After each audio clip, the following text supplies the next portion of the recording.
Pandemic-era splurging on pets could be over. Worries about the economy have suddenly put shares of pet supply retailers and Wall Street's doghouse. Shares of online retailer Chewy, CHWY, are down more than 35% this year as investors wonder if surging inflation will take a bite out of sales and earnings. Chewy will report its earnings for the second quarter after the closing bell Tuesday. Analysts are forecasting a loss of nearly $50 million and that sales will be up 15%. Which is a slowdown from revenue growth of 27% a year ago. One of Chewy's top competitors has already warned that consumer spending on pets may be cooling off. Petco Health and Wellness, which has perhaps the most amazing ticker symbol ever of WOOF, is down nearly 25% in 2022. Feline lovers might prefer MEOW or PURR as tickers, but we digress. The stock plunged last week after Petco issued weak earnings guidance. To stay up to date with latest top stories, make sure to subscribe to this YouTube channel by clicking the button above this video. Petco CEO Ronald Coughlin said during an earnings call with analysts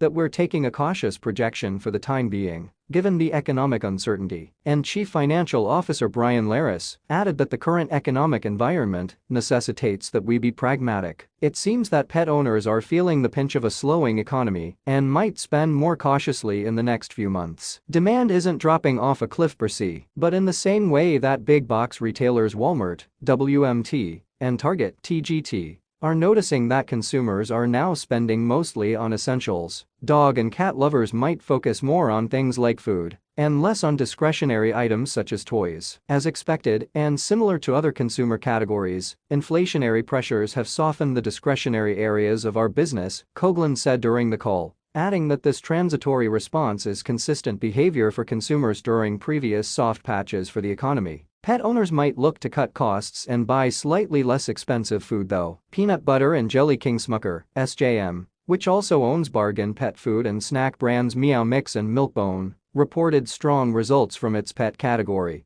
in its most recent earnings report earlier this month. Pet food sales rose 13% from a year ago. CEO Mark Smucker said during a call with analysts that Milk-Bone is quite frankly a very affordable snack option for pets, and added that MEOW Mix also meets the value equation for many consumers. Thrifty consumers might also look to buy more pet food from places like Walmart and Target, as well as Amazon, AMZN, Costco, Cost, or grocery store giants such as Kroger, KR, instead of shopping at Chewy or Petco. Still, some Wall Street analysts don't seem too worried about an economic slowdown hitting the pets category too hard. Citi's Stephen Zaccone wrote in a recent report that pet retail continues to be a bright spot of consumer spending, with retailers having pricing power to pass on inflation. But Zaccone conceded that the discretionary side of pet remains a drag, as consumers prioritize consumables in their fixed pet budgets amidst heightened inflation. That's one reason why he lowered his outlook on Petco before the company reported earnings. Zaccone thinks Chewy is in a better position,